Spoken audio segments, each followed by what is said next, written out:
ఇబ్బంది నిజంగా ఏమున్నది మనకు? కేసీఆర్ గారు 2001లో పార్టీ పెట్టినప్పుడు ఆ రోజు ఉండే ఇబ్బందులతో పోలిస్తే ఈరోజు మనం కూర్చున్న ప్లాట్ఫామ్లో ఈరోజు మనం ఉన్న పరిస్థితులు ఏమి ఇబ్బంది?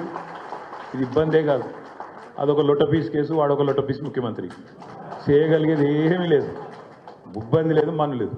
మీరు అనవసరంగా ఇబ్బంది అన్న మాట దయచేసి మీరు మాట్లాడకూడదు పబ్లిక్ వేదికల మీద. ఎందుకంటే ఇబ్బంది ఏముంది?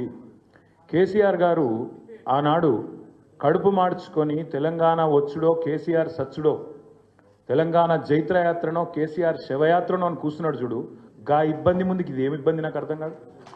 మా తమ్ముళ్ళు కేసీఆర్ గారు నిరాహార దీక్ష కూర్చున్నా నాకు యాదుకుంది. ఉస్మానియా యూనివర్సిటీలో మా తమ్ముడు సుమన్ కానీ, ఎర్రోల సీను కానీ, ఇంకా మిగతా విద్యార్థి నాయకులు వాళ్ళ ఈపులు విమానం మూత మోగినాయి.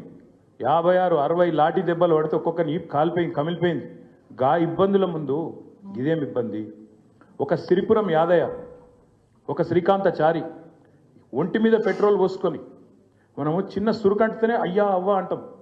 ఒంటి మీద పెట్రోల్ పోసుకొని భగభగ మండుతుంటే వాళ్ళు పోలీసుల మీద కురికిన చూడు. గా ఇబ్బంది ముందుకు ఇదేమి ఇబ్బంది? ఇబ్బంది అనేది లేనే లేదు. నేను మళ్ళీ చెప్తున్నా, అదో లొట్టపీస్ కేసు, వాడొక లొట్టపీస్ ముఖ్యమంత్రి, పీకేదేమీ లేదు. కాబట్టి మీరెవరు ఆ మాట మాట్లాడవచ్చు. ఇంకొక మాట కూడా నేను చెప్తా ఉన్నా. ఇబ్బంది అంటే కేసీఆర్ గారు పార్టీ పెట్టినాడు అగమ్య గోచరం. తెలంగాణ వస్తుందో రాదో తెలియదు. మజిల్ పవర్ లేదు, మనీ పవర్ లేదు, మీడియా పవర్ లేదు, తెలంగాణ సమాజం ఒక్కటిగా లేదు.